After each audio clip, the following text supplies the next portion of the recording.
Este es nuestro primer meetup de Elasticsearch Madrid.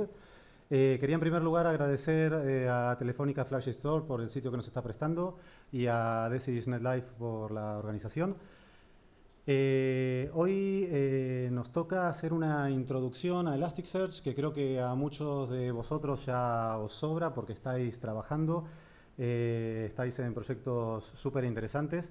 Así que voy a intentar compactar esta agenda haciendo simplemente una introducción, conceptos, una pequeña práctica, hablando de los detalles digamos, más utilizados, las características más potentes de Elasticsearch y finalmente unas conclusiones de la experiencia que hemos tenido y de alguna experiencia prestada. La idea de compactar esto es para poder aprovechar la última media hora con Clinton, que le tenemos aquí presente, que es parte del equipo core de Elasticsearch, uno de los principales committers, que le hemos visto durante 4 años en los foros y ahora por fin le tenemos en presencia. Bueno, vamos a comenzar hablando de cuáles serían los escenarios idóneos para utilizar Elasticsearch. Elasticsearch, como sabéis, es un buscador de documentos semiestructurados, con lo que lo vamos a utilizar principalmente no como base de datos principal, sino como motor de búsqueda avanzada, donde vamos a tener la capacidad de buscar documentos de diferentes tipos simultáneamente. Es decir, si estuviéramos, por ejemplo, tratando con clientes de los que tenemos sus facturas, sus contratos, sus comunicaciones, podríamos estar buscando en todos esos tipos de datos que son bastante diferentes, simultáneamente y dando una respuesta integrada, un poco montando el Google de nuestra empresa. Evidentemente es una base de datos donde tenemos mayor tasa de consultas que de actualización. Y esto no es que lleve mal las actualizaciones, simplemente que para hacer con actualizaciones masivas tenemos otros tipos de base de datos que van a tener mejor rendimiento. Es para, digamos, escenarios en donde esas consultas no están predefinidas, donde el usuario va a ser parte, digamos, de la definición de esas consultas a través de interfaces potentes y donde pueden definir concurrentemente múltiples criterios. También es idóneo para situaciones en donde estamos haciendo consultas sobre grandes volúmenes de información que nos reportan resultados muy grandes a los cuales luego le vamos a hacer algún tipo de postprocesamiento, como por ejemplo una agregación o un facetado. Aquí Elasticsearch también es bastante, digamos, especialmente potente porque es capaz de distribuir ese procesamiento en consulta y finalmente agregar la información para devolvérsela al cliente. Es un sistema donde la escalabilidad es intrínseca porque ya dentro de su, digamos, de su concepción, además de apoyarse en Apache Lucene, que es un buscador veterano, ya tiene 15 años de evolución. Se basa también en el framework Zen de clusterización, que le permite con muy poquita configuración conformar un clúster con capacidades de autodescubrimiento y autobalanceo, con capaz de distribuir los datos, activar ese nuevo nodo y pasar a prestar servicio con ese nuevo nodo, simplemente con instanciar un nodo que tenga configurado el mismo nombre de clúster. Es además un motor de búsqueda con características muy modernas en cuanto, por ejemplo, a búsquedas de elementos geolocalizados, ya sea a través de búsquedas por polígonos geográficos o por puntos y distancias, con capacidades de More Like This, de darle un ejemplo y que me traiga los documentos similares, y con capacidades también de Did You Mean, es decir, como hace Google, ¿no? Cuando cometemos un error sintáctico, nos devuelve el resultado más aproximado, coherente, con los documentos que tiene almacenado. Esto concretamente lo hemos aplicado en un sistema de búsqueda de personas, sobre una base de datos de 50 millones de personas, y viene muy bien para cuando tenemos incidencias en los nombres de las personas, casarlo con el nombre correcto, ¿no? Buscando similitudes y, bueno, evidentemente supervisando al final por una persona cuál es el correcto, pero simplificando muchísimo ese trabajo. Finalmente, es una infraestructura idónea para integrarla en otros sistemas de persistencias y conectarla con clientes muy heterogéneos. ¿Por qué? Porque internamente se basa en documentos JSON y porque dispone de plugins, en este caso se llaman Rivers, para integrarse con otros motores de persistencia. Dentro de la foto de familia NoSQL, digamos que hay otras alternativas a Elasticsearch. Solar, por ejemplo, también está basada en Lucene y tenemos incluso implementaciones comerciales como Lucidworks o Cloudera Search que dan prestaciones muy similares. Fast Search, que bueno, ahora la compró Microsoft y la ha integrado en el SharePoint, o Endeca Search, que la ha comprado Oracle. Son de características similares. Luego tenemos a Cassandra y a MongoDB que dan ciertas características similares al Elasticsearch, como puede ser, por ejemplo, el Full Text Search, pero digamos que no brindan el set completo de características. En cuanto a complementarios a Elasticsearch, o sea, ¿dónde le vamos a conectar? Pues tenemos una lista enorme. Yo aquí me he limitado a recoger las 5 que me han parecido más relevantes y de las que Elasticsearch tiene en reverse para conectarlos automáticamente y automatizar esa sincronización entre fuentes. En Elasticsearch todo está indexado. Cuando nosotros le lanzamos un documento, básicamente Elasticsearch es un índice reverso, coge los valores, los ubica en índices y mete una referencia al documento. Está distribuido desde su concepción, como decíamos antes, tanto para buscar como para procesar el resultado, lo cual lo hace muy potente en cuanto a escalabilidad. Multitenancy nativo, donde vamos a ver que tiene una estructura de shards muy similar a la que encontraremos en otras bases de datos como MongoDB, con la que reparte la información en diferentes botes, a los cuales también se les saca réplicas.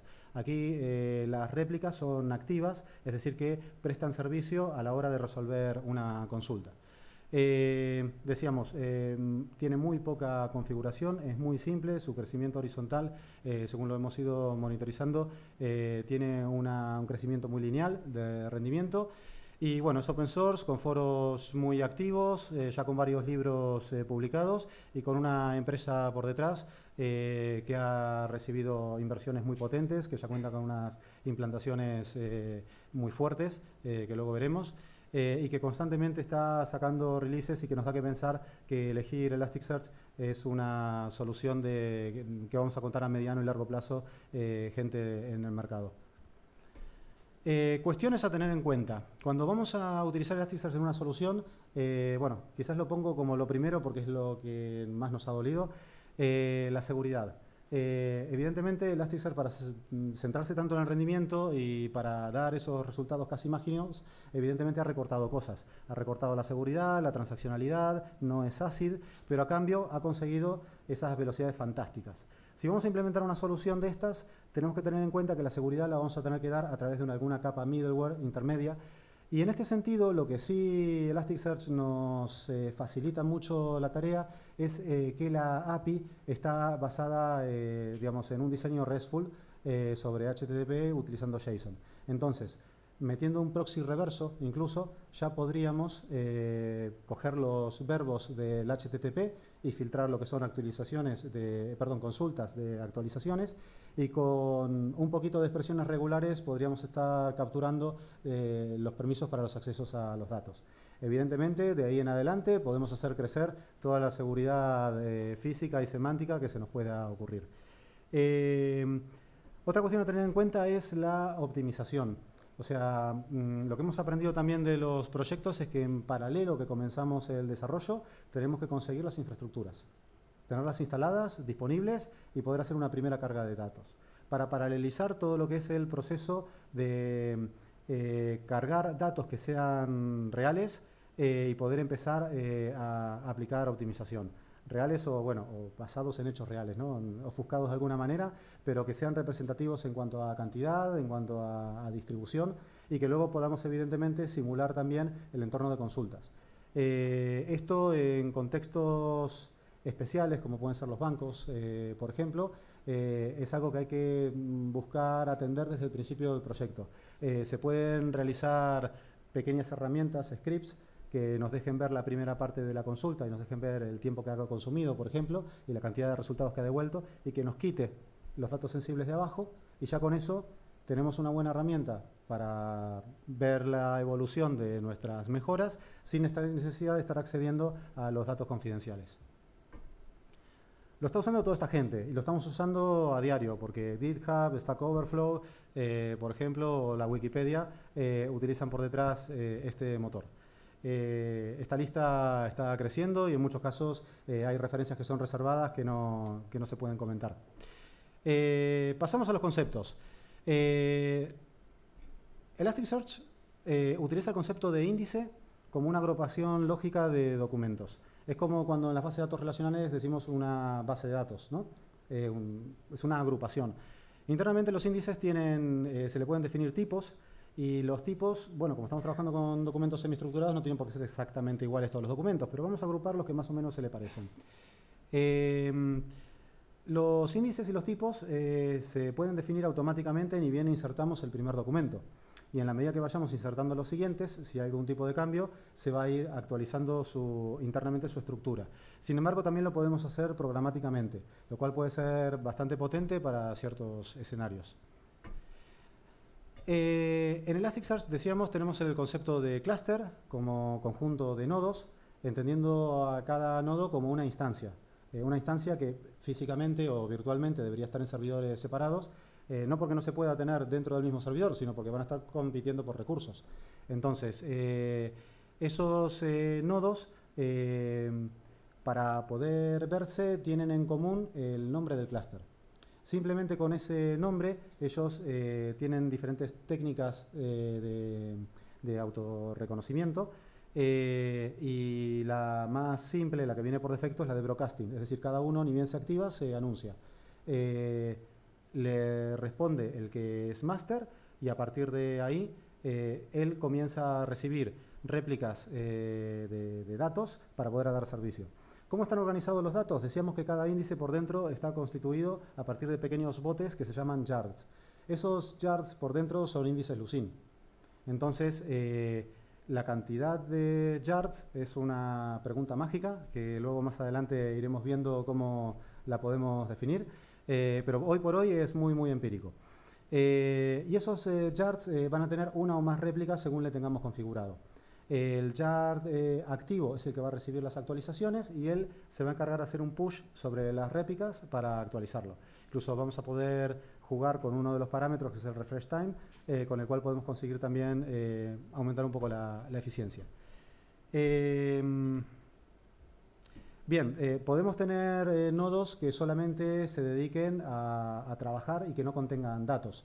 Esto en cierto tipo de escenarios donde más que nada estamos trabajando muchísimo con agregaciones, puede ser muy útil. Tener nodos que no tengan datos propios, sino que se encarguen de estar en el frontline del clúster para recibir peticiones, derivar a los que tienen los datos los pedazos de consulta que necesitan resolver y luego dedicarse a hacer la agregación y devolvérsela al cliente. Bien. A ver, el tema de routing lo voy a comentar más adelante, pero básicamente cada shard cada nodo es capaz de recibir una petición y rutearla al nodo que contenga la respuesta. Para ello utiliza dos puertos, el 9200 por el cual va a dar servicio, ese es el puerto RESTful, donde va a atender a la API, y luego el 9300 que es administrativo. Estos dos puertos, es administrativo y también es utilizado por la API nativa para acceder. Estos dos puertos, en escenarios donde trabajamos con volúmenes grandísimos de datos, sería conveniente incluso separarlos en IPs diferentes y redes diferentes. Principalmente cuando vamos a realizar periódicamente reindexaciones, cuando vamos a mover elementos dentro del clúster. Eso hace que no se haga ningún tipo de cuello de botella en la red. Cada nodo es responsable por la persistencia de su propio shard y para ello utiliza directamente el file system. Pero tiene totalmente desacoplado el acceso al file system a través de lo que se llaman gateways, que es un sistema en definitiva de plugins con el cual le podemos derivar esa persistencia a otros sistemas de almacenamiento como podría ser un NFS o un S3. Esto último concretamente para sacar snapshots o backups puede llegar a sernos muy útil. En cuanto al balanceo, el primer nivel de balanceo que vemos es que cuando nosotros le hacemos una petición a un nodo, ese es capaz de derivar. Por delante del clúster podríamos poner un appliance, por ejemplo un hproxy o un F5 que haga un balanceo entre todos los nodos. Y finalmente también podríamos tener un balanceo a nivel del propio cliente, dándole la lista de nodos y que él se encargue de hacer un round robin o algún tipo de política de distribución. Bueno, ¿cómo hacemos la instalación? La instalación, la habéis visto, imagino, en la mayor parte de los tutoriales, es descomprimir y funciona. Vamos a hacer ahora una pequeña práctica en la cual vamos a justamente a poner a funcionar un nodo. Vamos a hacer un CRUD, un bulk insert, vamos a hacer una serie de queries. Vamos a ver un plugin de monitorización y finalmente vamos a levantar otros 2 nodos para ver cómo se reparten la tarea. Bien. Vamos a comenzar por descomprimir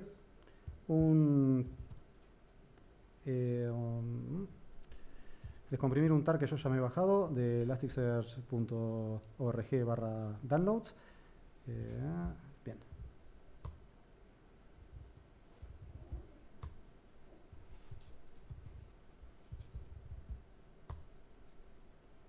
Perfecto, ya lo estamos arrancando. Vemos que se ha atachado por 9300, se ha tachado el 9200 y ya nos dice que está started. Así que lo primero que vamos a hacer es consultar su estado, ¿no? A ver si nos responde.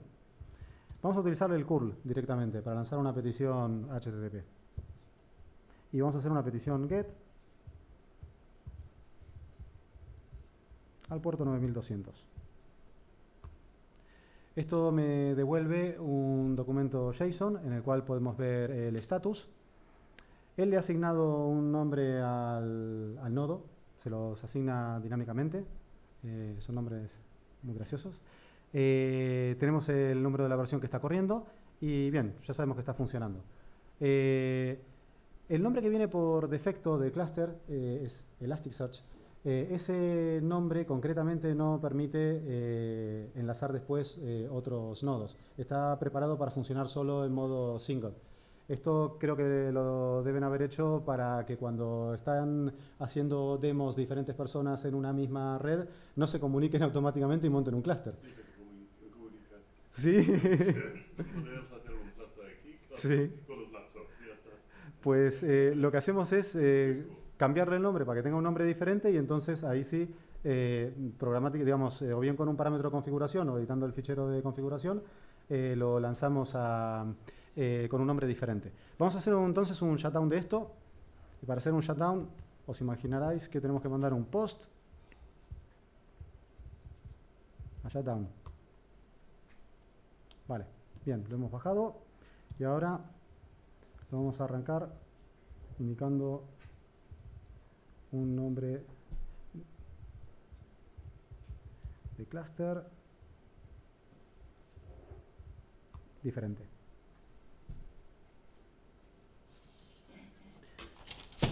Bueno, vamos a dejarlo por aquí. Bien, perfecto, ya lo tenemos iniciado. Lo siguiente que tendríamos que hacer es crear un documento, ¿no? Entonces, nuevamente, lo que vamos a hacer es, con el curl, mandar un put. Bien, esto es lo que suele pasar en un curso, olvidarse el móvil puesto. Vamos a hacer un put de un documento y dijimos que los índices se pueden crear dinámicamente. Imaginemos entonces que vamos a crear una ficha de un superhéroe, vamos a tener nuestro índice de superhéroes y eso lo podemos hacer simplemente mandando, haciendo un put a superhéroes barra ficha barra 1, bueno, vamos a poner 0 mejor, y pasándole el documento con nuestro superhéroe.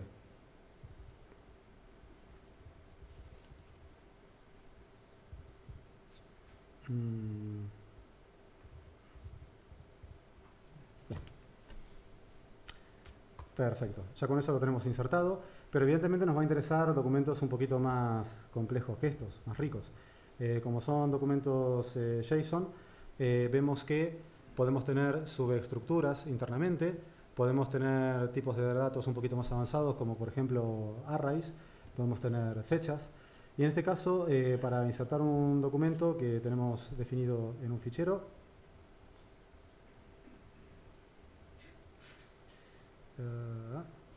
vamos a hacer un put, en este caso de nuestro superhéroe.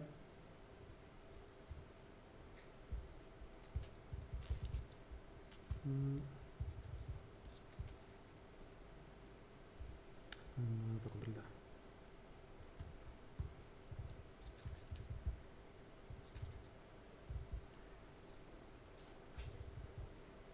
Perdonadme.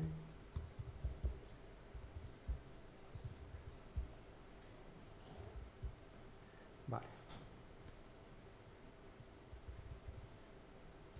Vale, perfecto. Y ahí lo hemos insertado. ¿Qué es lo que vemos? Vemos que se ha creado con el identificador 1 y vemos que se ha creado correctamente.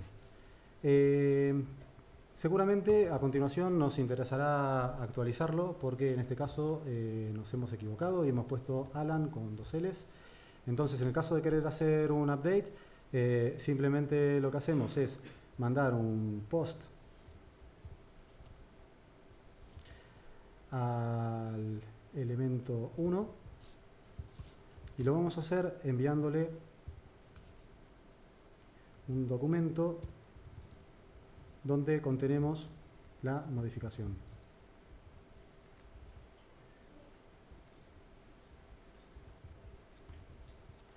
Vale, y me estoy dejando el update.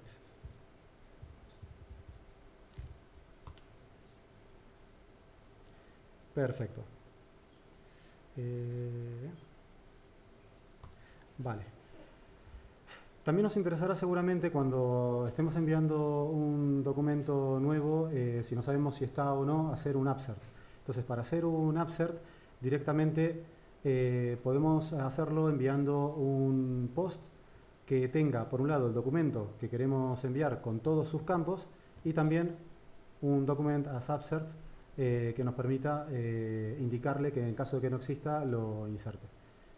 Esto nuevamente, enviamos segundo documento y también ya lo tenemos. Bien,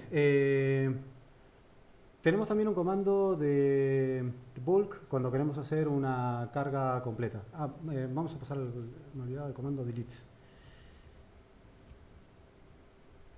Comando delete, evidentemente, se hace con la primitiva delete de HTTP y podemos borrar con esto tanto documentos como tipos, como índices. Yo podría borrar todo el tipo completo o podría borrar el índice. Y ahora lo que vamos a hacer es hacer una carga masiva.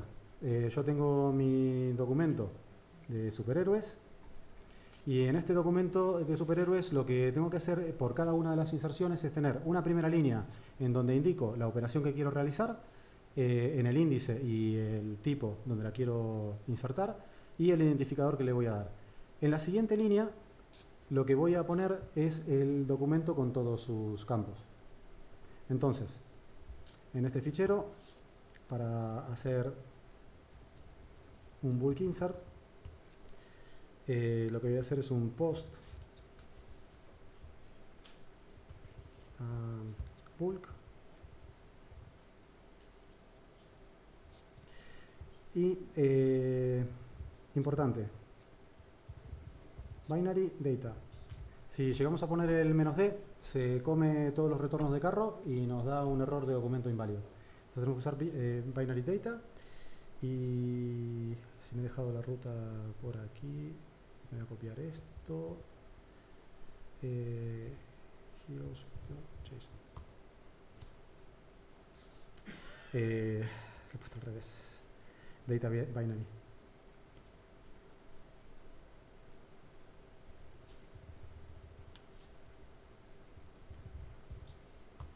Bien, ya los tengo insertados.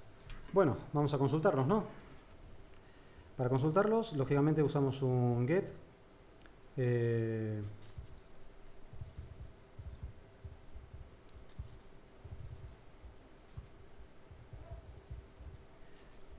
Le vamos a decir que nos lo muestre bonito. Y por defecto ya estamos viendo todos los documentos insertados. Pero claro, lo que vamos a querer aquí es hacer una consulta, ¿no? Mandarle algún tipo de parámetro. Una de las formas más fácil es directamente usar el parámetro Q, poner aquí super hero y automáticamente me filtra. Y en el resultado ya estamos viendo la cantidad de elementos que me devuelve y el tiempo que ha insumido. En este caso me ha devuelto 0. A ver, vamos a ver super hero y he puesto super héroe. Esto me pasa por mezclar. Ahora sí. Ahora tenemos dos elementos. Tenemos el score.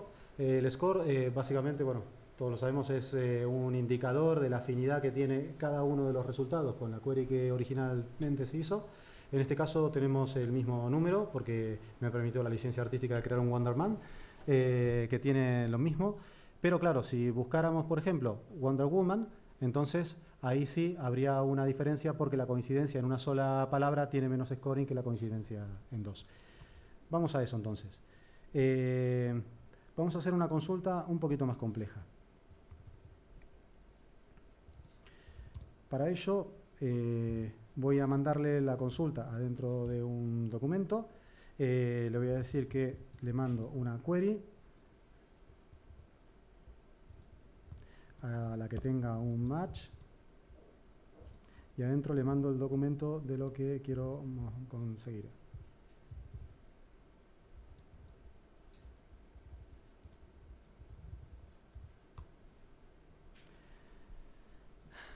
Bien. Perfecto. Si yo aquí pusiera Wonder Woman, lo que os contaba, el score de Wonderman cae tremendamente. Y si lo que quiero buscar es la frase completa, entonces lo que tengo que hacer no es un match, sino un match frase. Y entonces ahí está buscando la palabra completa, me está devolviendo 1 y me está dando el máximo score. Esto evidentemente lo empezamos a complicar y podemos tener queries más completas, como por ejemplo una query en donde también aprovechemos para definir una de sus condiciones como filtro y otra de las condiciones como query.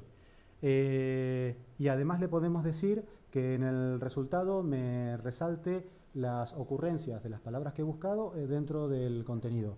Esto de filtro lo veremos un poquito más adelante, pero básicamente es una forma en la que le podemos decir a Elasticsearch que esa parte de la consulta va a ser frecuente, que estamos hablando como una especie de subset de información bastante habitual con el que puede optimizar. Entonces, si ejecutamos esa query, esto es un get, ops.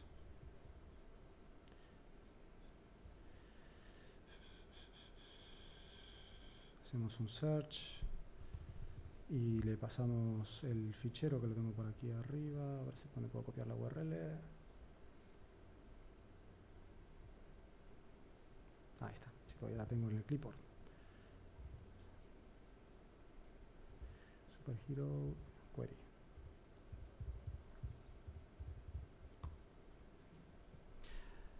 Bien, y aquí tenemos dos resultados que corresponden al mismo, digamos, a esas condiciones. Otra de las cuestiones que comentábamos que tiene muy potente Elasticsearch es para hacer las agregaciones. Por ejemplo, si quisiéramos montar una agregación por publisher, simplemente indicando con este DSL la agrupación a través del campo publisher, podemos incluso también trabajar con operaciones adentro de la agrupación, lo que se llama habitualmente subagrupación. Es decir, en este caso, con los resultados de la agrupación, estamos sacando un promedio de los elementos que contiene.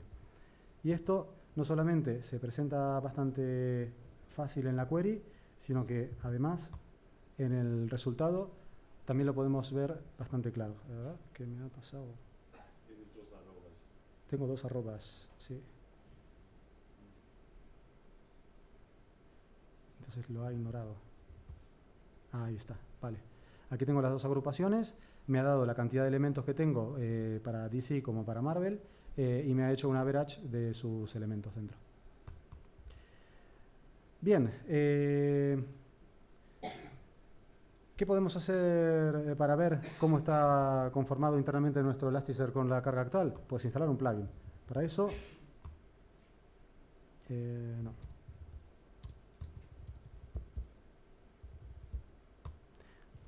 Vamos a instalar el plugin a través del script.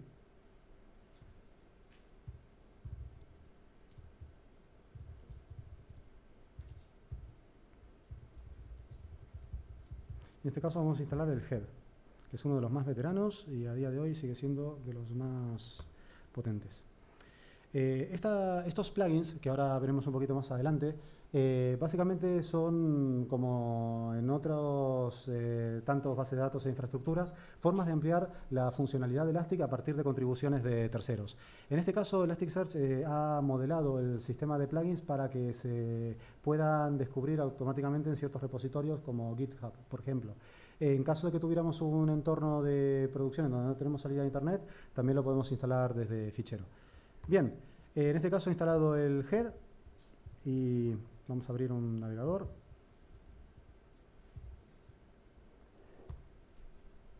Y este plugin básicamente es un site, contiene estáticos. Esos estáticos, HTML y JavaScript, lo que van a hacer son peticiones sobre la propia API de Elasticsearch para descubrir, en este caso, qué nodos integran el clúster, que en este momento tengo uno solo, cuáles son sus shards, en este momento tengo 5. ¿Por qué tengo 5? Porque es el número por defecto. Como no he creado programáticamente este índice, se ha creado con los valores por defecto.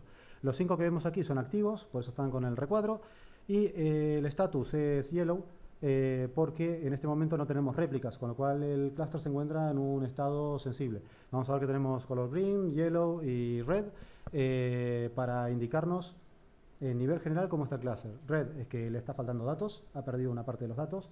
Yellow es que está en peligro de perderlos o que no está respondiendo rápidamente. Y green, que está todo bien, que tiene todas sus réplicas activas, etc. Entonces, bueno, vamos a ver cómo hacemos para crear un par de nodos más. Pues, como decíamos, esto es tan fácil como descomprimir. Así que nos creamos un par de carpetas. Nodo 2 y nodo 3.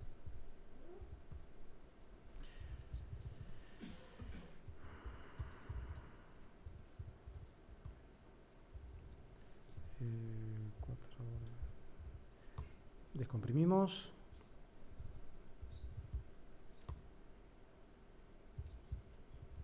Importante, tenemos que acordarnos de volver a meter el parámetro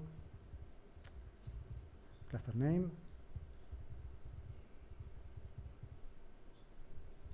para que sea exactamente igual, y nos vamos a meter en el nodo 3 donde también vamos a descomprimir.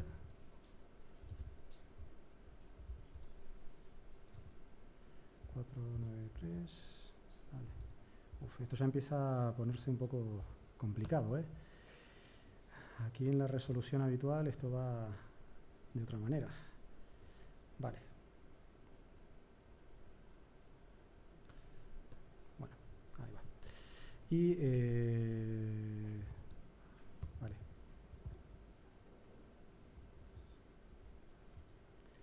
Vamos a también a copiar esto mismo que tengo aquí. Perfecto. Bien, entonces los lanzamos. Vemos que comienzan a conectarse contra el primero, se anuncian, y si lo vemos aquí en la consola, vemos que aparecen en el clúster otros dos nodos, todavía no tienen réplicas, y si esto lo vamos refrescando, bueno, ha sido demasiado rápido, ya se han copiado, ya se han empezado a repetir las réplicas, e incluso ya uno de los activos ha pasado a estar activo en uno de los nodos nuevos que hemos incorporado. De hecho, de a poquito, si esto lo fuéramos refrescando, esto se iría moviendo para tener unas cantidades balanceadas. Evidentemente, en un clúster podemos tener muchos nodos, muchos nodos sí, y muchos índices, y esos índices tener diferentes cantidades de shards, y a lo largo del tiempo se pueden producir ciertos desbalanceos. Para eso, desde la API tenemos primitivas con las cuales mover manualmente los shards, lo cual es una tarea así un poco cherry picking, medio manual, medio complicada, y suele darse únicamente ante ciertas caídas de nodos o casuísticas raras. Bueno, vamos a continuar con la presentación. A ver. Ahorita que volver a lanzar.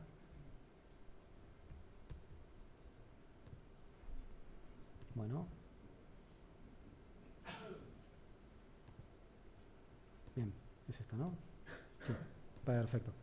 Bueno, decíamos que podíamos definir los mapeos programáticamente.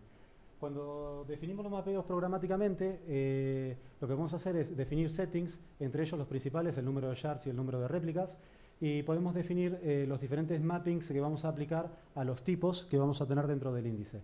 Entonces, ahí abajo en Properties podemos indicar cuáles son los campos de los documentos y los tipos de datos.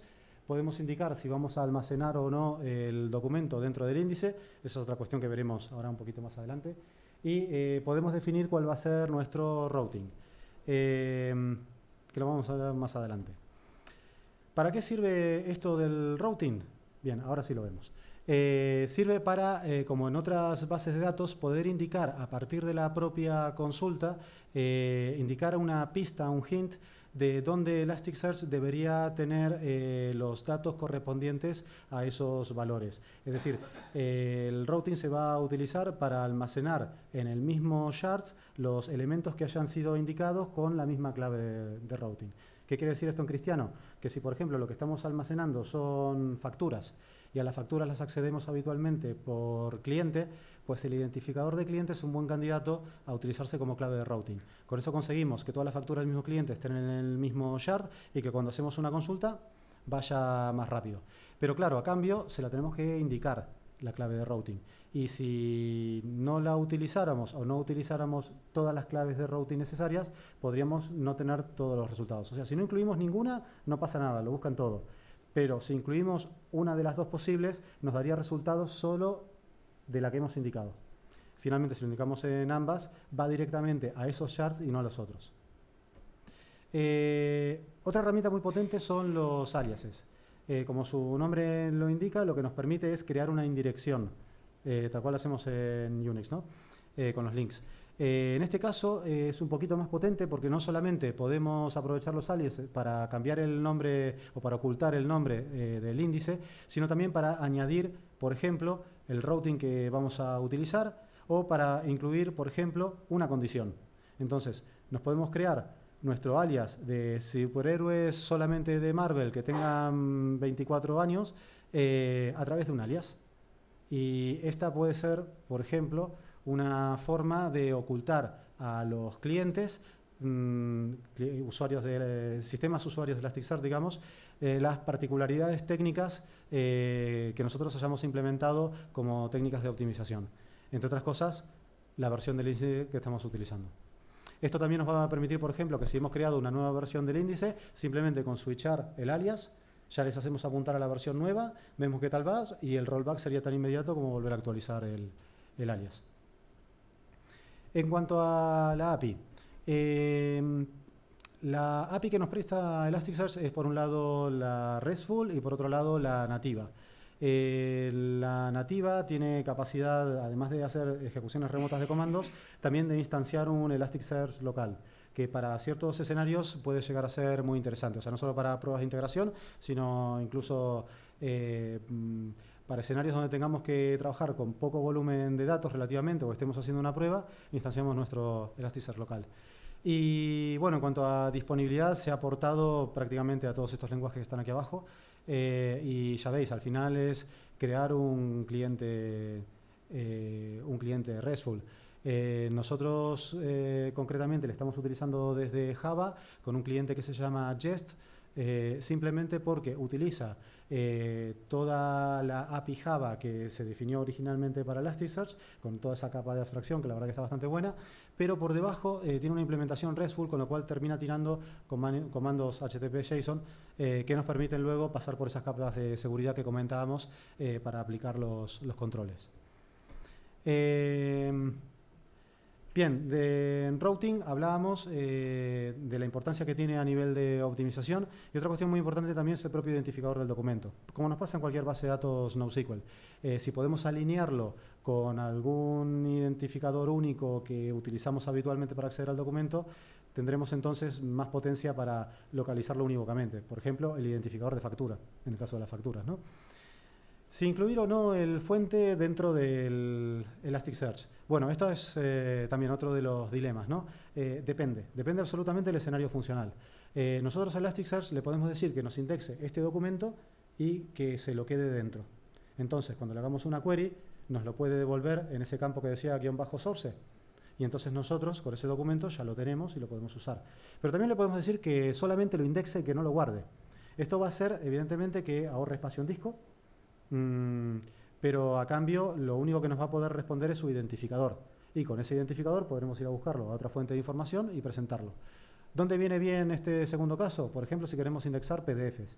O sea, no tiene sentido que guardemos el binario, no tiene mucho sentido tampoco que guardemos el texto completo, porque realmente lo que nos vale es el formateado del PDF. Y sí, lo que podríamos guardar como identificador es la ruta donde está, bueno, algún tipo de identificador del PDF físico, y usar Elasticsearch para hacer las búsquedas, y cuando nos devuelve el resultado, enlazar con el fichero y retornar el fichero. Otro comando muy potente que tiene Elasticsearch y que también es palanca de optimización es la consistencia. Al igual que otras bases de datos que utilizan técnicas de sharding y de replicación, le podemos decir a Elasticsearch que cuando mandamos un comando de actualización, simplemente nos devuelva el OK cuando haya actualizado el shard activo. O le podemos decir que haga un quorum, es decir, que actualice el activo y la mayor parte de las réplicas. O le podemos mandar un all y que nos actualice el activo y todas las réplicas. Y esa sería, digamos, la versión más fuerte de actualización. ¿Qué pasa? Bueno, que si realmente se nos está justificando por el contexto de que lo tengamos que hacer con all o con quorum, vale, pero si le podemos poner solo el activo, se gana un poquito más. Los warmers. Los warmers, como su nombre lo indica, lo que nos permiten es calentar el índice ante consultas que se puedan prever. Típico caso, se está logando el usuario y entonces ya sabemos qué tipo de consultas van a venir a continuación. Lanzamos los warmers para ese cliente y la experiencia posterior va a ser mucho mejor. Va a tener los índices ya cacheados. Bien, de filtros hemos hablado un poco. Ahora sí me gustaría comentar que en los filtros es importante identificar realmente subsets reutilizables. Para ello, como en toda base de datos NoSQL, lo primero que tenemos que entender es cómo van a ser las consultas. Y en base a eso viene todo el diseño posterior. En este caso, el diseño de filtros es muy importante para que realmente recoja aquellas subsets de información que se van a utilizar habitualmente.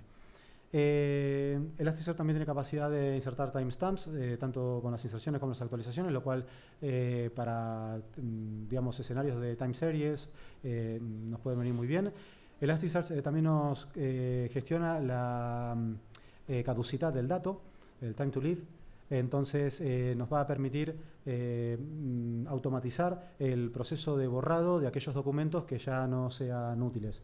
Y no solamente es que nos quita una tarea, sino que él lo va a hacer cuando mejor, en el momento más oportuno, vamos a decir.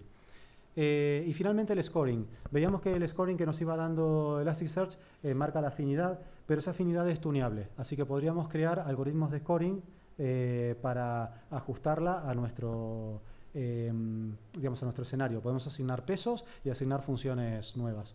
Todo esto lo cuento para que sepáis que existe y ya ha llegado el caso, avanzamos concretamente. Los plugins. Bueno, los plugins, como todo sistema de extensiones, es una punta de extensibilidad de esta infraestructura. En el caso de Elasticsearch, la verdad que lo tienen montado a diferentes niveles. Tenemos plugins para mapear nuevos tipos y formatos de datos.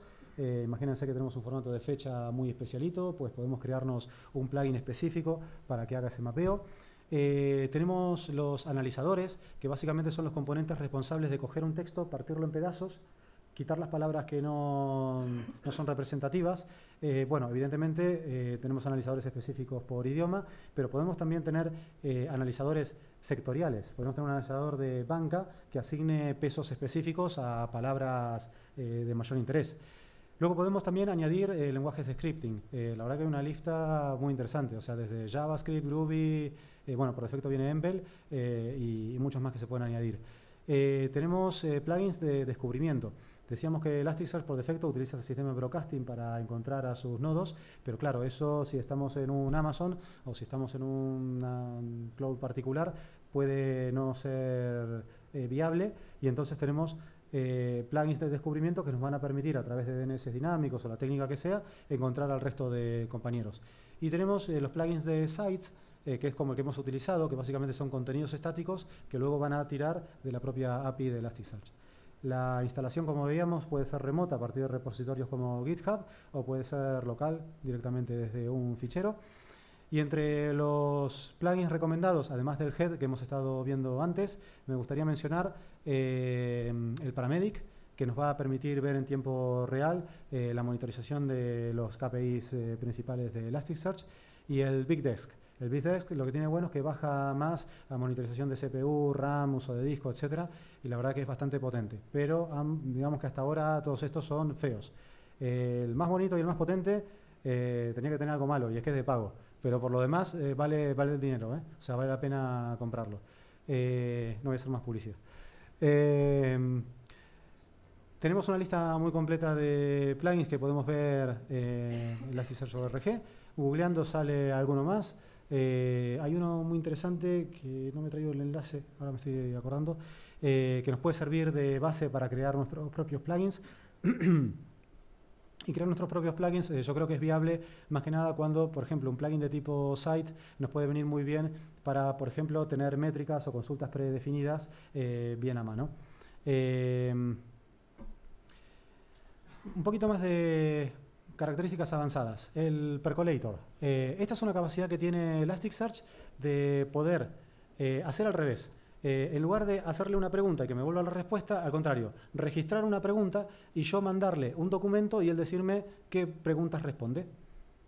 Esto puede ser muy potente, por ejemplo, cuando queremos analizar un conjunto muy grande de datos, de métricas, por ejemplo, y ver a cambio qué alertas se han activado. Otra característica muy potente que tiene es el facetado de resultados. O sea, por ejemplo, cuando vamos a LinkedIn y buscamos a una persona, nos salen tropecientas mil y nos muestra las primeras 20, y a la izquierda nos hace unas agrupaciones por cada uno de los criterios de los atributos del documento y el resto de valores. Por ejemplo, ciudad, en Madrid 50, en Barcelona 75, sector, en banca 35, en seguros 48. Y eso permite entonces dar al usuario una visión más cercana a toda esa información que se ha conseguido, para que incluso pueda utilizar esos criterios de facetado como filtro para refinar la búsqueda. Nos permite también hacer histogramas, es decir, gráficas en donde tenemos la recurrencia de los documentos a lo largo del tiempo, cuentas por día. Búsquedas geográficas con distancias y con polígonos, documentos subordinados, que en este caso hay que aclarar que tiene un impacto sobre rendimiento y tenemos que ver que realmente valga la pena implementando. En general hemos visto que más vale la desnormalización. Capacidad de More Like This, de poder mandarle un documento de ejemplo y que me devuelva todos los que son parecidos a eso que le he mandado.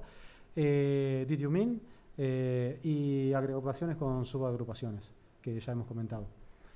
Bueno, ¿qué estamos haciendo? Pues en Adesys hemos tenido la oportunidad de crear un clúster de muchos servidores, donde estamos alojando 10.000 millones de movimientos bancarios, de cuentas y tarjetas, con las que estamos dando servicio a través de los canales y a partir de ayer a las oficinas también. Con esto lo que se está consiguiendo es quitar las consultas del host y disponibilizar entonces el host para usos de más valor, a la vez que estamos consiguiendo entregar muchísima más funcionalidad a los usuarios, porque ahora se pueden hacer búsquedas full text search en múltiples productos simultáneamente, y eso, bueno, progresivamente se está ahora en fase de abrir a producción y abriendo a los clientes finales. Hemos hecho un Personal Finance Management también, donde hemos aprovechado las características de Elasticsearch y de las agregaciones para poder transformar los datos en información. Es un caso de BI aplicado a finanzas. Y hemos hecho un categorizador de documentos con un pequeño sistema de aprendizaje para poder justamente transformar movimientos bancarios muy áridos en información de en qué me gasto el dinero, ¿no? Luego, bueno, hay algunas cosas más que por cuestiones de confidencialidad no me dejan contar, lamentablemente. Y en cuanto a lo que he visto a través de la comunidad, que me ha entusiasmado muchísimo, primero ha sido la repercusión que ha tenido en convocatoria este Meetup. Que yo espero también que lograr conseguir que continúe en el tiempo y que seáis vosotros los que vengáis a poner aquí las experiencias que habéis tenido, porque os digo que la mitad de las 140 personas más o menos ya estáis utilizando Elasticsearch en proyectos reales y hay muchos realmente en producción muy interesantes. Así que lo que me gustaría proponer para los próximos meetups es una exposición de esas experiencias que también muchos de vosotros me habéis comentado en privado. Lo que hemos aprendido o sufrido. No, nos hemos divertido mucho. Hemos aprendido que es importantísimo tener acceso a los datos reales de producción con las máquinas de verdad. Y esto en entornos sensibles puede llegar a ser un problema. Hemos aprendido que hay que reindexar mucho. Entonces la reindexación la tenemos que tener bien automatizada. Hay un plugin muy bueno que se llama Reindex, así de fácil, que la verdad que funciona muy bien, que nos permite simplificar la tarea de pasar de un modelo al otro. Tiene evidentemente ciertas restricciones. Primero, que dentro del índice anterior tiene que estar el documento, el source, tiene que estar cargado ahí dentro, evidentemente. Y luego que los mapeos entre el modelo original y el destino los tenemos que establecer y gestionar nosotros. Si vamos a utilizar datos ofuscados, deberían estar basados en los reales, de alguna forma transformados, pero tienen que ser en lo posible el mismo volumen y con la misma distribución, más que nada. Porque luego lo que nos encontramos es que con los random muchas veces polarizamos los valores en ciertos grupos y terminamos falseando los resultados. Importantísimo la infraestructura hardware. A ver, nosotros estamos con un volumen de 4 teras y pico, 6 teras, nos estamos moviendo por ahí, y entonces, claro, tenemos cuellos de botella en la red, tenemos cosas particulares que nos hacen ver los extremos, ¿no? Yo no quiero decir con esto que en general haya que tener en cuenta el hardware como algo crítico. Se puede usar hardware commodity, nosotros estamos usando máquinas de 16 cores, 64 GB de RAM, no es nada terrible, pero sí hemos conseguido que los discos sean SSD, y en lo posible sean 8 por máquina, o sea que la SCSI pueda paralelizar al máximo. Como decía antes, importancia del routing, de los filtros y de la optimización de las queries. Ahí hemos conseguido muchísimo y tanto también hemos conseguido con los warmers. En cuanto a los temas de seguridad, ya lo he comentado, pero voy a insistir porque es también de lo que nos ha dolido, ¿no? El hecho de prever en el proyecto una etapa de análisis de los requisitos de seguridad de los datos que están dentro, más que nada aquí en España que tenemos la LOPD, que nos pone muchos controles y que de alguna forma tenemos que conseguir desde herramientas externas a Elastic. Y finalmente los procesos de STL, los procesos de extracción, transformación y carga. Aquí hay un par de proyectos open source que lamentablemente surgieron después de lo que nosotros implementamos, que están muy interesantes. En general los procesos los deberíamos entender por un lado como batch y por otro lado como online.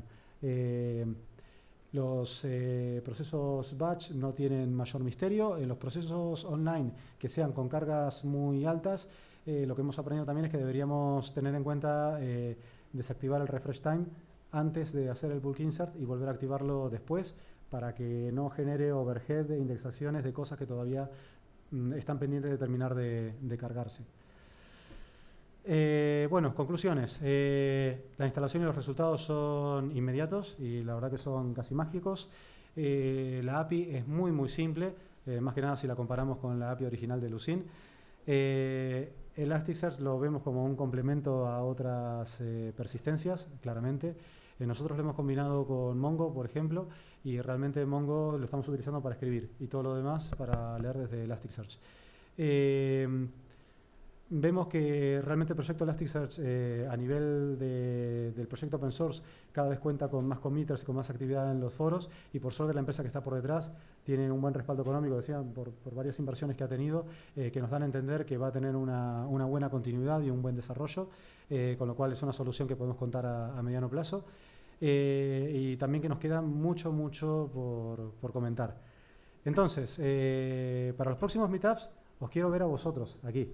Tenemos estos temas. Estos temas me los habéis ido comentando en privado vosotros y los he puesto en la encuesta que podéis capturar con este QR. ¿Quién? Bueno, yo esta la he probado hoy por la tarde y iba, así que vale. Bueno, probadla por favor. Y de paso completar la encuesta, así podemos ver cuál es el tema que más os interesa en los próximos meetups. Una de las ideas era que hiciéramos un meetup de múltiples ponentes, donde en 10 minutos cada uno contara su experiencia. El contexto funcional, cómo había sido la evolución del proyecto, qué resultados tenían, cómo lo harían ahora que han aprendido, y así hacer un repaso sobre, no sé, 6, 7 experiencias que finalmente dejen espacio a un turno de preguntas que nos enriquezcan a todos. Otra de las ideas es ya montar una introducción, bueno, no sería una introducción, ya sería avanzar sobre características como agregaciones, GeoSearch, backups, etcétera, o hacer una específica de optimización y monitorización, que creo que también es un tema que habéis comentado mucho. En este sentido, bueno, nosotros estamos haciendo un trabajo interno que estamos terminando este mes, y que si todo va bien nos interesaría compartir, porque es una forma de, si bien sigue siendo empírico, pero empezar a matematizar el proceso de dimensionamiento. No vamos a llegar a tener las Excel fabulosas que tiene la gente de Oracle, que metiendo los valores te sale exacto, pero bueno, por lo menos sí vamos a tener una guía de por dónde ir. Y finalmente, también otro de los temas sugeridos es el stack ELK, o sea, Elasticsearch con Logstash y Kibana para hacer análisis de logs y queries, que es algo también muy potente. Bueno, pues nada más, muchísimas gracias y doy paso a Clinton al turno de preguntas. Yo también me quedo por aquí si alguien más quiere preguntar algo. Muchas gracias.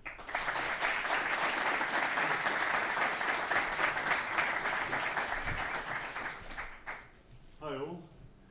I'm impressed to see such a big group from Madrid. We don't get much traffic from Spain.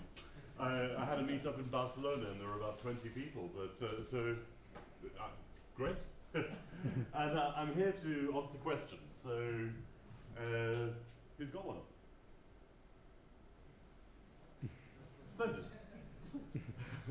No? No? Nobody wants to know what's coming up next? Any questions about it? How many people are actually using Elasticsearch here? And the rest of you have just heard about it? Okay. There was a question here somewhere. How does Elasticsearch work with people who are developing rivers? Okay. Because we have an issue of rivers with Mongo. Yeah.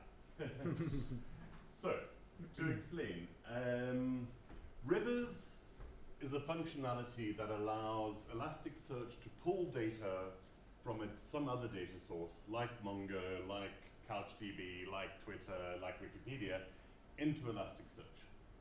And they're quite popular. Unfortunately, we are removing them. It's the wrong place to be doing that, because we've got these processes running inside Elasticsearch cluster, which can be unstable, which can fail, and the better model is actually to push data from outside into Elasticsearch, so that when you make a change to Mongo, you push it to Elasticsearch as well, or to Postgres, or wherever. So the Mongo River in particular is popular, but is a problem. It's not supported by us.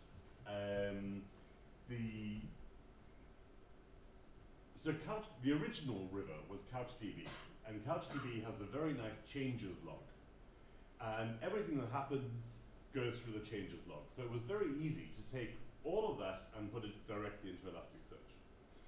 Mongo has got something similar, but it's not the same, and it doesn't work as well.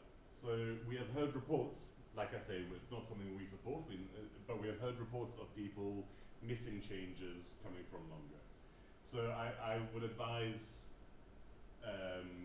changing to a push strategy instead of using the Mongo rivers. Sorry. Yeah. Following just the same way, in case that we want to push data from another storage, do you think it's a good strategy to use RabbitMQ in the middle and push? Sure.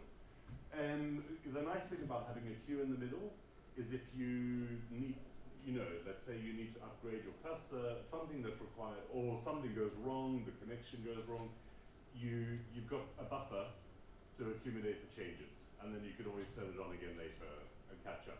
So yeah, I think it's a good idea. You scratched your head. You have to ask that. What is the best way to do pull requests? Because sometimes I said 10,000 elements, there is no problem, but if I say 100,000 elements, sometimes I have problems. So you saw the bulk API earlier on, and the bulk API allows you to send lots of requests at once.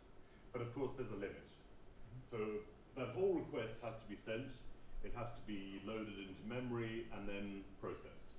So what you can, the clients have got these kind of bulk helpers, and it's very easy to write one if your client doesn't have it. But essentially, you want to just accumulate requests, and then every second or every 10,000 documents, send the bulk request over, and just keep accumulating. So the bulk queue flushes regularly. You don't want to do too big a size. Depending on the documents, the number of documents, the size of the documents, how you're indexing them, the optimal number for the bulk queue could be 1,000, 5,000, 10,000. But you can play with your documents and just see, like indexing speed goes up and then starts coming down. And then you go, okay, go back a bit. It's around there. So if you want to reindex, instead of index, to reindex a mapping, a type, Yeah. You have to do a pull request, query and then pull request. So have you heard of scrolling?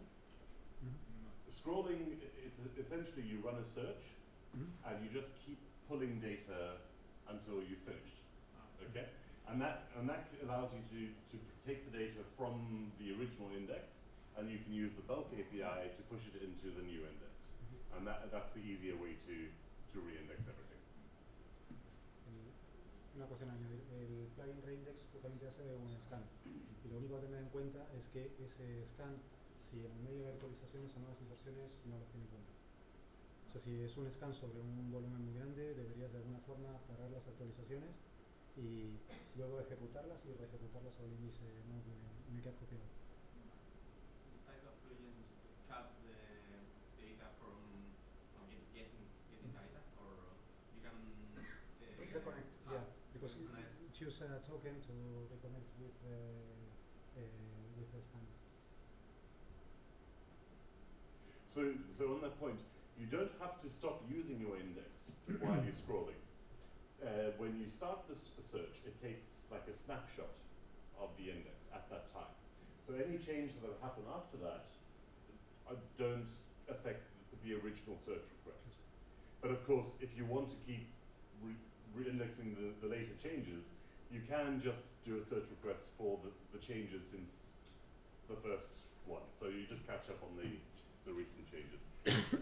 in version 2.0, we want to expose a changes API, which will be like the CouchDB thing. Not quite as good yet, but phase one. So, and that will allow you, instead of having to do this manually, it will just allow you to say, follow this index. Give me everything you've got and all the changes. And that'll be, I've been waiting for that for a long time. So, you mentioned that Elasticsearch is frequently used as, let's say, a support for another database. You have a primary database and then you use this one for search. So, what are the reasons that don't allow you to use Elasticsearch for everything? So, what could be the issues? Maturity. Okay. Okay, so we're a young product, and we obviously try very hard not to lose data, but it's a complicated product. So we don't feel that we are mature enough yet to say, yes, trust your data completely to Elasticsearch. But it depends on what your data is. And so if it's, you know, if you've doing transactions in a bank, you really want it somewhere. Yeah. If it's log data and you don't care if you lose it, then no. You know, our choice. We try not to lose data. It depends. Depends on the value and the accuracy of the data. Yeah. It's not transactional and it's not ACID. So ACID. So it's not transactional, absolutely. But within a document, it is ACID. Yeah. Yeah. So if you change a document, if you index a document or delete or update a document, that is ACID. But transactions involving multiple documents are not. The problem is, of course, you've got lots of nodes sitting everywhere, and to have a transaction across multiple nodes means locking, and that just stops the distributed system from working. There was a. I was wondering if you have any plans for security in the future? We do.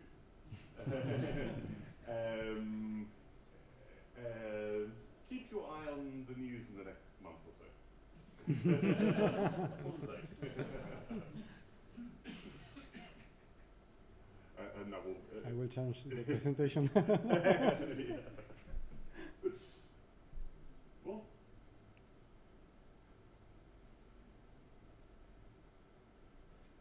Are there any other interesting feature on the roadmap?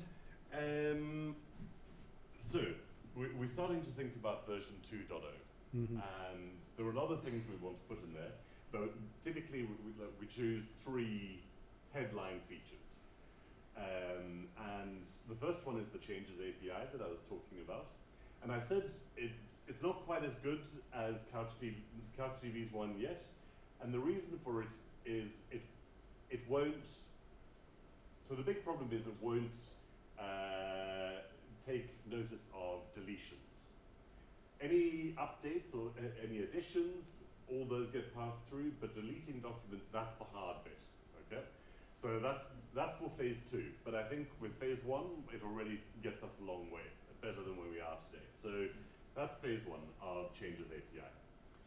The second is with aggregations. You saw a sort of simple example of aggregations, but they're really very, very, very powerful. It's incredible the things people do with them.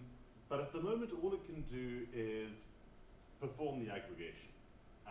And sometimes, perhaps you produce sort of 10,000 buckets, like groups of things, and there are only 4 that are interesting to you. Or you need to look at all the buckets to find out which 4 are interesting. So in the next version, we want to introduce something called bucket reducers. And they will allow you to sort of post-process these aggregations and to find the interesting stuff, to do prediction, and to find anomalies. So here you've got your normal request rate during the day, and suddenly instead of doing this, it does this. It should be able to predict that. It should be able to go, not predict, to say, this is a problem. This I need to tell somebody about. So that's one of the things we want to introduce. And the third one is the ability to, you spoke about re-indexing. And re-indexing is a common thing. Like you build a design, index some data, realize that the problem in your design, you have to re-index the data to make the changes and re-index it again and then you reach a sort of stable state. But especially with something like logging, where you have so much data coming in all the time, you only think about, oh, I wish I had that field. I wish I'd thought of taking that sort of bit of text out of this other bigger block of text as a separate field. So we are going to try to add a system where you can extract new fields after the data has been indexed on existing data. So those are the three headline ones. Using scripting, for example. Using what? Using a scripting. Using a scripting. the Scripting like Ember, for example. Scripting. Oh, sorry. So using scripting or regular expressions or other, perhaps classification. So you build a classifier that can say this document is about the oil industry, or that you can apply tags. So yeah, there are a number of other changes we want to bring, but those are the three ones that we're most interested in right now. As long as you keep the questions coming up, happy. Suppose that we have to migrate a million of documents from one environment to another. What will be your recommendation? How to do that? To migrate them. To migrate them as primary storage or for search, or how do you, for what? Just move from one Elasticsearch instance to another. Oh, okay. Use snapshot and restore. So you can snapshot, it's like take a backup on one index and restore it into the other. And with the changes API that's coming, you should be able to do it live. So you could have a cluster in Europe and a cluster in Asia, and the changes go from one side to the other. What about the moment you have to plan your index? How can you take the nested documents? When do you know you don't need to use it? It's not a good idea to use nested documents. Okay. So the rest of you probably don't know what nested documents are. There was an example of a JSON document that had kind of an inner object and an inner object, so a bit of hierarchy. And as long as there's only one inner object, then you don't need nested documents. If you have an array of objects, then you do need them. So the way that Lucene handles this structure is it basically flattens it into a key and a value. So all of your nice nested structure disappears, which means that an array of objects has, let's say you've got an object which represents a name, and you've got first and last name.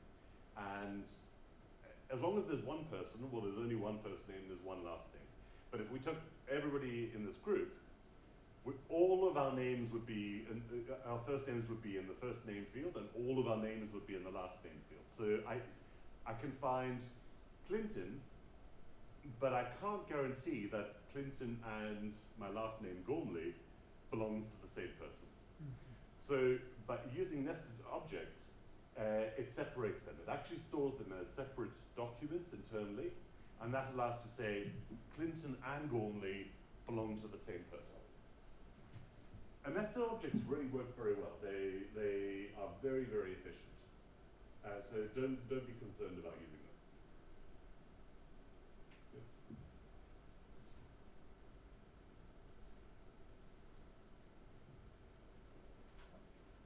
I haven't played very much with Elasticsearch, but I had some experience with using Lucene and recently restored it. Elasticsearch has support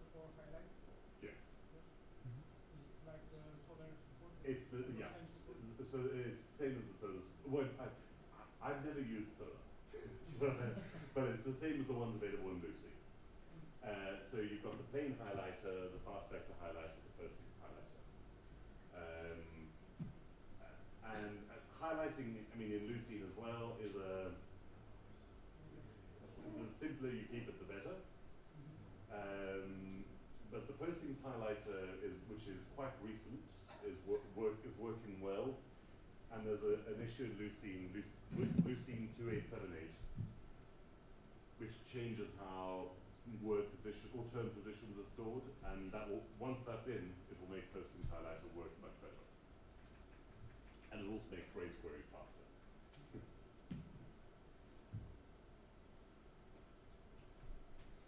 Is there a way to get the most popular terms when you search? Yes. As part of aggregations, you can do a terms aggregation, which gives you exactly that, the most popular terms. What's interesting, though, is, and it's worth, there's a video online, I'm sure, about significant terms. And this is a recently added aggregation, and it's quite different. So, if I looked at what websites have you gone to this week, and if I ran a terms aggregation, well, there'd be Google at the top, because we all go to Google. And if I went into the street and asked people, it would also be Google. All right, so there's nothing particularly interesting about the fact that Google was most popular. But if I said to this group, how many of you have gone to the Elasticsearch website, they're probably a fair number. If I asked in the street, there'll be nobody. So for this group, Elasticsearch website is an unusually common place to visit.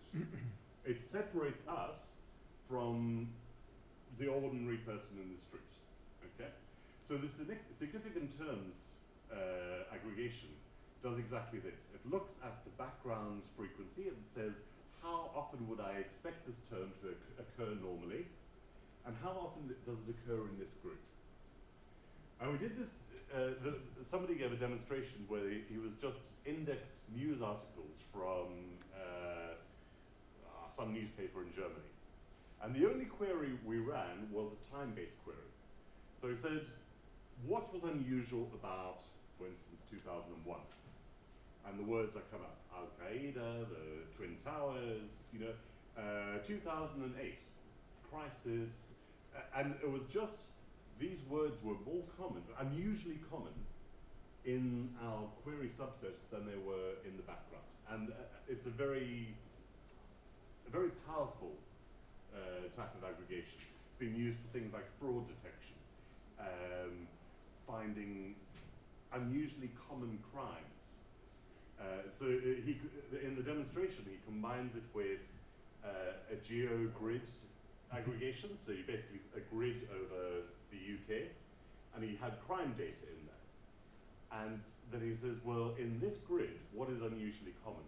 And it was weapons. And where was the grid? It was Stansted Airport. And what happens at airports? People get searched, and the weapons they carry get found. At a festival, it was drugs. At Cambridge University, it was bicycle theft. The students. And this data, he didn't have to do anything more than say, what's unusual about this collection? And it just, these interesting things pop out of the data. So for anomaly detection and so on, it's a very interesting approach.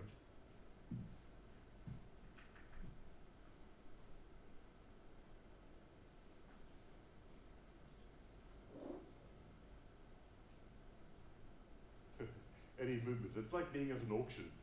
Now, do you have any sources or something I can read, because I'm starting to use it, and I would love to see somewhere I can see how to model indexes and what's the proper way. So any reference can be I've just written a book. 500 odd pages. But it's being printed at the moment, but it's available free on the Elasticsearch website. So elasticsearch.org/guide, and there's the definitive guide on there. the information I've got in my head I've written down. Do you have specific chapters on modeling the indexes? Yes, there are chapters on that.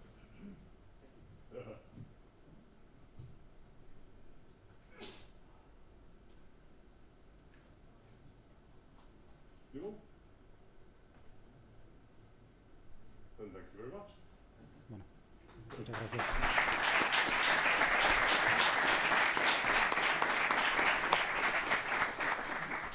Bueno, muchas gracias a todos y recordar completar la encuesta, por favor. Así nos vamos organizando luego a través del foro y vemos cuál es el siguiente meetup. ¿Vale? Que os quiero ver aquí. Gracias, ¿eh? Chao, hasta luego.